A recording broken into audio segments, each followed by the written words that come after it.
नमस्कार मित्रांनो, आजच्या भागामध्ये आता इकडं जो इंद्र आहे तो घरी आलेला असतो आणि आता मालतीने त्याच्या आवडतीचे सगळे पदार्थ बनवलेले असतात, म्हणजेच गोड गोड पदार्थ केलेले असतात. त्यामुळं आता लगेच इंद्राला ते म्हणतात, चल इंद्र जेवायला बस. सगळेजण तिथे येतात, सगळेजण जेवायला बसायला लागतात. तेवढ्यात जे आता आबा आहेत ते आबा विचारतात, काय मालती, काय आहे हा सगळा प्रकार? तर मालती म्हणते, काय झालं? तर आता लगेच म्हणते की तू हे गोड का बनवलं खायला? अगं तुला कळतंय का, बुवा तिकडे कोमात गेले आहे आणि तू इकडे गोड पाय खायला बनवते, तुला काहीच कसं नाही वाटत आहे गं? तर आता लगेच ती म्हणते की हे बघा, मला काही नाही वाटणार, कारण की ते कोण आहे आपले मला नाही माहिती. आणि हे बघा, मी त्यांचं काय टेन्शन घेत नाही. ते कोमात गेले म्हणून आपण काय जेवण बनवायचं नाही का?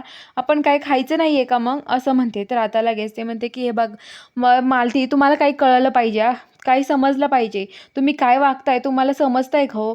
असं नका वागू तुम्ही. अहो चुकीचं आहे हे सगळं काही, असं म्हणतात. तर आता लगेच ते म्हणते की नाही, हे बघा, मला माहीत नाही चुकीचं काय आणि बरोबर काय, पण मी असंच वागणार आहे आणि मी हेच करणार आहे. माझ्या इंद्राला जे आवडेल ते खायला देईल मी, असं ती म्हणते. आणि आता इकडं लगेच जी राणी आहे ती तेवढ्या तिथे येते आणि तिथे आल्यावरती आता लगेच ती म्हणते की बास झाला तुमचं, झाले की तुमची नाटकी नाही अजून? हे बघा इंद्र सर, बास झाले तुमचे नाटकं. अहो का नाटक केलं तुम्ही माझ्या बुवांना फसवायचं? माझ्या बुवांना का फसवलं तुम्ही? तुमच्यामुळे माझ्या बुवांची आज ही अवस्था झाली आहे.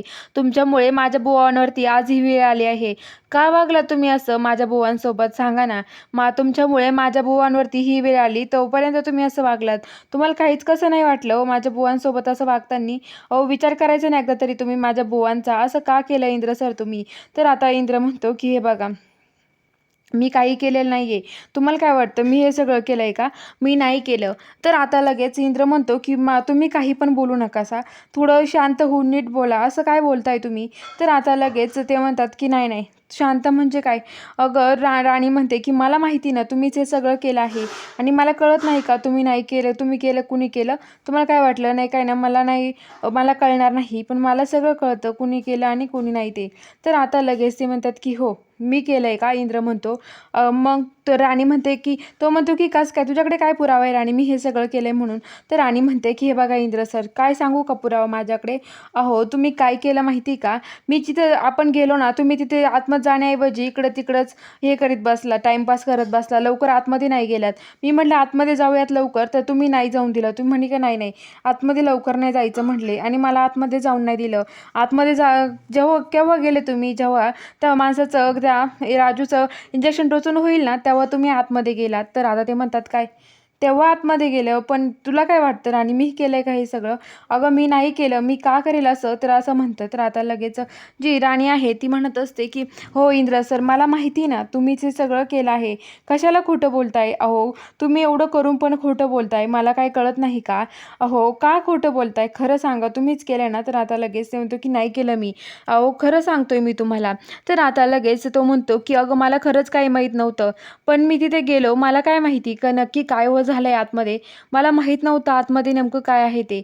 तर हे बघ राणी, तू माझ्यावर विश्वास नाही आहे का तुझा माझ्यावरती? मग माझ्यावर विश्वास ठेव ना तू एकदा तरी. तर आता ती म्हणते की माझा तुमच्यावरती विश्वासच नाही आहे आता, खरं सांगते माझा तुमच्यावर विश्वास नाही इंद्र सर. आता काय सांगू मी तुम्हाला? अहो काहीच विश्वास नाही राहिला माझा तुमच्यावरती. खरंच खूप चुकीचं वागताय तुम्ही इंद्र सर, चुकीचं वागला. अहो मला असं वाटलं होतं एवढं हे नसेल, तुम्ही चांगले असताल, पण कशाचं काय, तुम्ही एवढे पण चांगले नाही इंद्र सर. विश्वास ठेवणं म्हणजे चुकीची, तुमच्यावर विश्वास नाही ठेवला पाहिजे. मला असं वाटायचं की बाकीचे सगळ्याच चांगले आहात तुम्ही, पण काय कसे निघलात मला आता कळालं, असं म्हणत असते. आणि आता बाकीचे लगेच मालती म्हणते काय बोलते, तुला कळतंय का राणी? तर आता लगेच राणी म्हणते की काय खरं बोलते मी. आणि आता लगेच मालती तिच्यावरती हात इंद्र लगेच राणीवरती मारायला हात उचलतो. तर आता राणी म्हणते बास. आबा म्हणतात बास झालं, काय चाललंय तुमचं हे? तर आता लगेच आबा म्हणतात राणी तुला कळतं का, इंद्र असं का करेल? तर आता लगेच मालती म्हणते बरं झालं एवढं तरी तुम्हाला कळलं की माझा इंद्र असं करणार नाही ते. तर आता लगेच म्हणते की हो मला माहिती इंद्र असं कधी करणार नाही आहे ते. तर आता लगेच मालती म्हणते की तुम्हाला वाटलं असेल इंद्र असं करणार नाही, अहो मग बरं झालं आता तरी खरं बोललात, इतक्या आता तरी माझ्या इंद्रावरती विश्वास ठेवलाय, असं म्हणते. आणि आता लगेच इकडं जी ही असते, तर आता लगेच जी राणी आहे ती राणी म्हणत असते की हे बघा इंद्र सर आता मला तुमच्याशी बोलायचं नाही आहे. आबा म्हणतात राणी शांत हो, डोक्यात तुझ्या राग आहे ना शांत कर. तर राणी म्हणते की मी इंद्र सरांच्या रूममध्ये नाही राहणार, आता मी रत्नकाकीजवळ राहणार आहे. कारण की माझ्या मनामध्ये त्यांच्याविषयी अजून राग निर्माण होईल, त्याच्यामुळे मी त्यांच्या रूममध्ये नाही राहू शकत असं म्हणते. आणि इंद्राच्या रूममध्ये जाते, तिची बॅग भरायला लागते. तिच्या बॅगमध्ये सगळे कपडे भरते आणि बडबड करीत राहते. इंद्र म्हणतो की असं का वागतात ना माझ्यासोबत काही जण, काय माहिती असं ती म्हणत असतो. कुणासाठी किती करायचा काय फायदा त्याचा, असं इंद्र म्हणत असतो. बघूया आता पुढील भागात काय घडतं. बघायला चॅनलला सबस्क्राईब करा.